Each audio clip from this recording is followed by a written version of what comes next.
Hi guys, my name's Danielle and this is Excalibur Crafts, and today we're doing my favourite vlog theme that we do.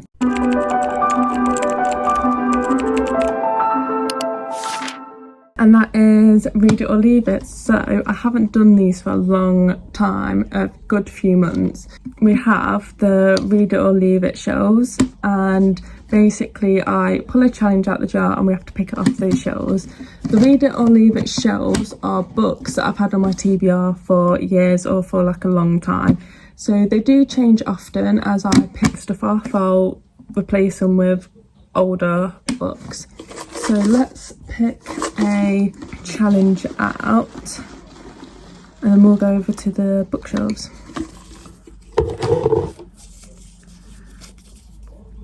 Five-star prediction. I think I already know what I'm going to read. So here are the shelves. I also put books on here that I need to get to. So if I can find the book that I'm looking for.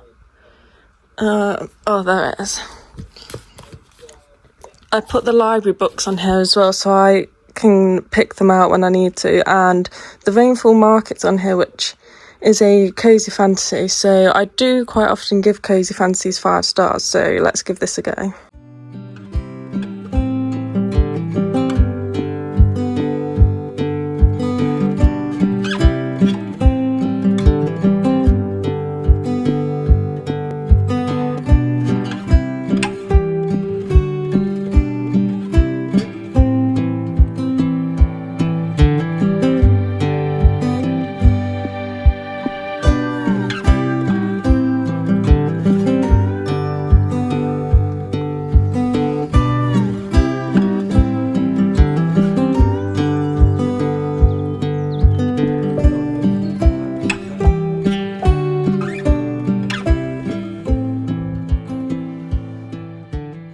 So I am about 100 pages into the Rainfall Market. Yeah, it's about halfway through, and I can say it's not going to be a 5-star. The reason I thought it might be a 5-star is because it's a cozy fantasy and I have rated similar books 5 stars. However, this is a lot more on the contemporary side. The magical elements in this is quite minimal, which is not a bad thing. It's just I'm not going to give it 5 stars. Basically, what has happened so far is we're following our main character, who I'm not quite sure on her age, but she seems like a teenager. I would guess around 14, 15. She is just growing up with her mum and they're quite poor and they don't have a lot of money, so like she's very down and sad about her life. And there's this myth or legend about the Rainfall Market that if you write a letter with all your troubles to the Rainfall Market, you can get a ticket and visit, and then your life will be a lot better. So she got accepted to go to the Rainfall Market. So it's very Studio Ghibli kind of. It reminds me of Spirited Away quite a lot. She goes to this like mystical land like in Spirited Away, and she basically has to collect these orbs that show how her life could be, and she has to pick one of these orbs. So she goes around visiting these different businesses, like there's a perfume shop, a hairdresser's, and collects their orbs. There is like a companion cat that can grow and go back to like cat size, is like leading her on all these tasks to go to these places.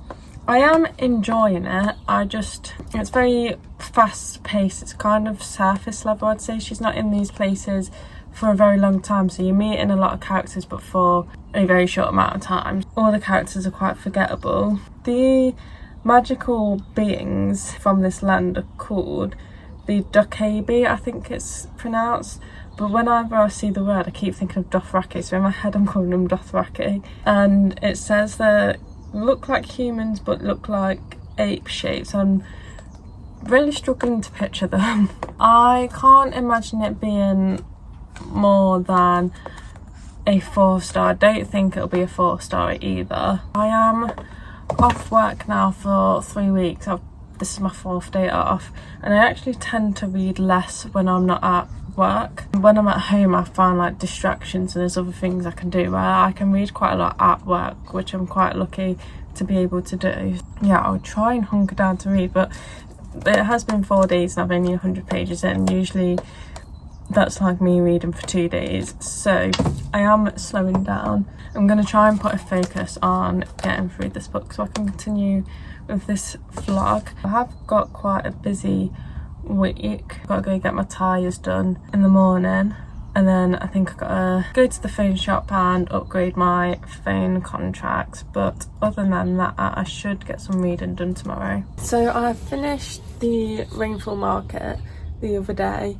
I don't have it here with me to show you, but I gave that a 2-star, just because there was nothing really memorable about it. It got very repetitive because our main character was just going to different places, doing a task for them, collecting an orb over and over again. And there was like a end conflict scene which I've struggled to read because I just didn't really care.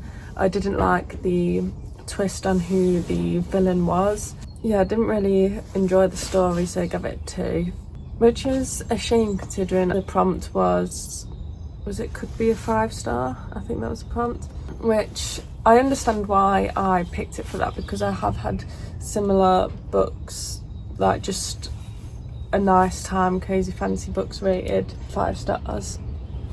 But yeah, I wasn't feeling this one, and I can't quite put my finger on it, but I think it's just I didn't care, the repetitiveness altogether made it a low rating. So I've already filmed picking out the book as of like right now, so I will insert the clip of me picking that now. I don't have a lot of time, so I need to pick out my next challenge because I'm going out and I just quickly need to pick a book to read. So I'll quickly pick a book out of the jar, well, challenge out the jar, and I'll let you know what I get.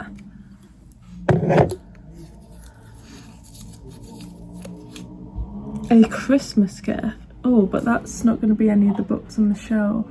Okay, I'll have to pick another one because none of the books on that shelf are from Christmas. That's like a separate pile. Sorry if you can hear the kettle downstairs as well. Most excited. Oh, that's a good one. As you saw earlier, my prompt was book I'm most excited for, and I had recently put this book on the shelves. I had some gaps, so I took some books off these piles and put onto the shelves. I picked Brother by Ania Alborn, I think that's how you say her name, because I have been excited to read this for so long. I just hadn't had the opportunity to pick it up, so I did take this excuse to pick it up. I am 100 pages in and I don't want to speak too soon, but it is kind of feeling like a 5-star read. It could be a 5-star read, it could be a 5-star. I'm not saying it's going to be, but basically this is set in like the remote Appalachian Mountains, or just remote Appalachia. This family, I think there's the mum, dad and maybe 4 children. Basically the opening of this book is this family have a girl and they have like kidnapped her and are going to kill her. I think this family every few months or so kidnap a girl that's hitchhiking on the road near their like homestead thing. There was like a twist before page 50 which I didn't see coming, which I really appreciated. You never really get twists at page 30 and it's not on the blurb. Yeah, I'd count it as a twist even though it's very early in the book. The writing is really good. I'm interested in loads of this author's work. The reason I was excited for this one is because I've heard loads of people say it's really disturbing. Really enjoying it so far. It's not just like the dark, disturbing story. There's a lot of talk about family trauma and generational trauma as well, which is really interesting to read about the relationships within the family. I'm nearly halfway through, so I will let you know how this goes.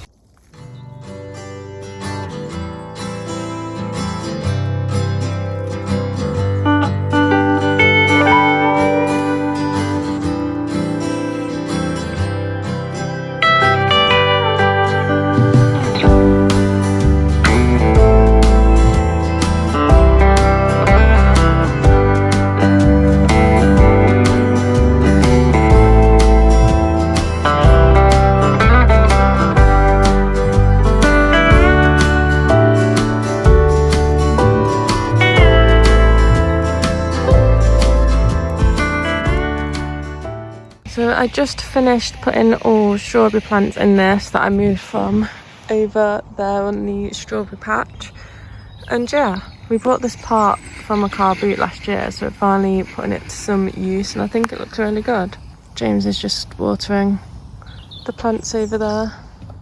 So I've just finished Brother by Ania Alborn, and it is a 5 stars.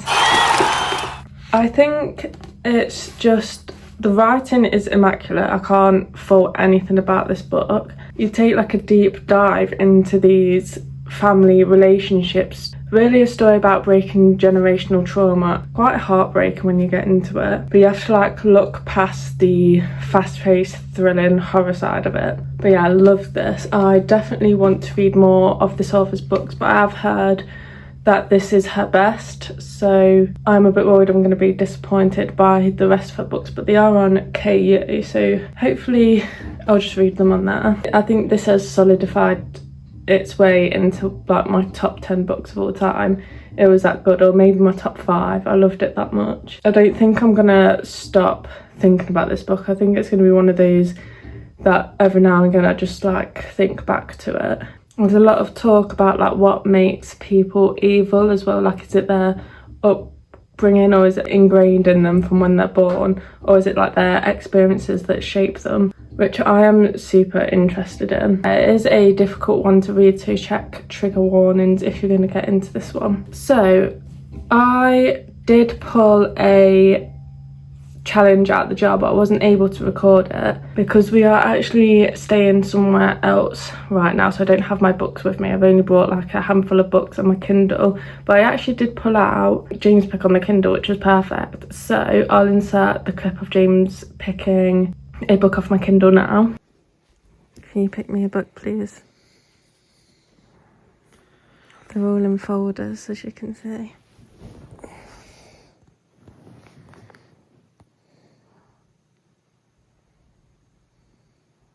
This one. James, that file's called Red Series.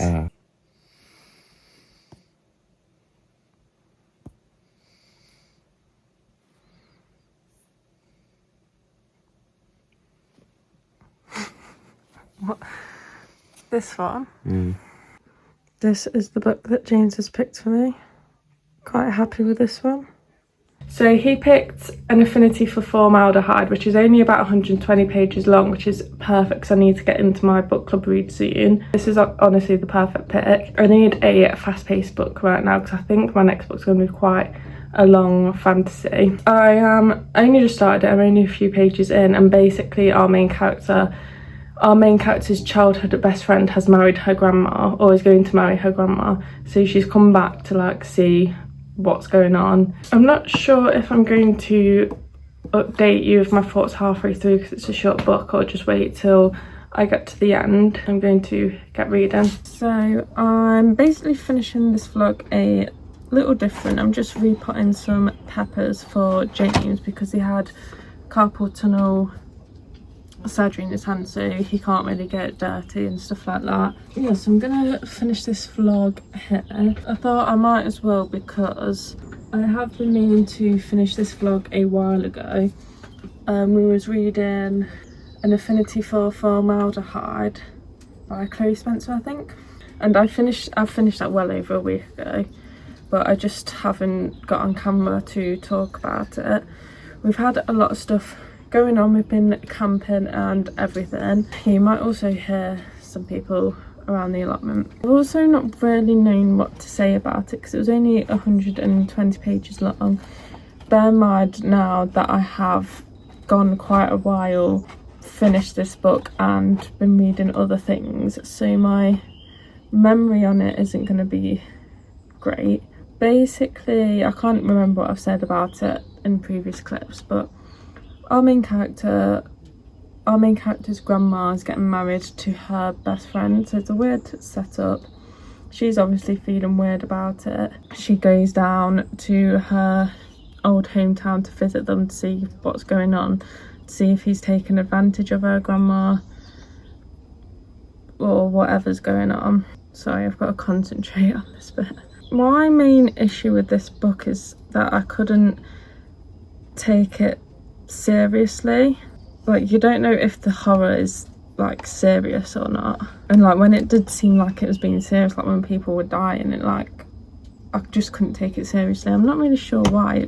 It weren't exactly humorous, but I think the situations were so ridiculous that it was hard to take serious. Especially, I'd just read Brother before that, and that was like a really serious horror. So I think the juxtaposition between the two books was where my brain just couldn't take it seriously. I struggle with novellas because I feel like I need a lot of build up, I need a lot of background, I need to care about the characters, and it's very hard to care about the characters when you don't have a lot of substance. I don't think it was bad. I rated it 3.5 stars. I would read more novellas by this author. I don't think I could have read a full-length novel with these characters in this story. I did want more taxidermy. I think that's why I picked the book up in the first place. I am starting a book club book now, so I think my next vlog might be a mood reading vlog. I'm not too sure, but watch this space. I'll catch you next time I upload a video. Thank you for watching. Bye.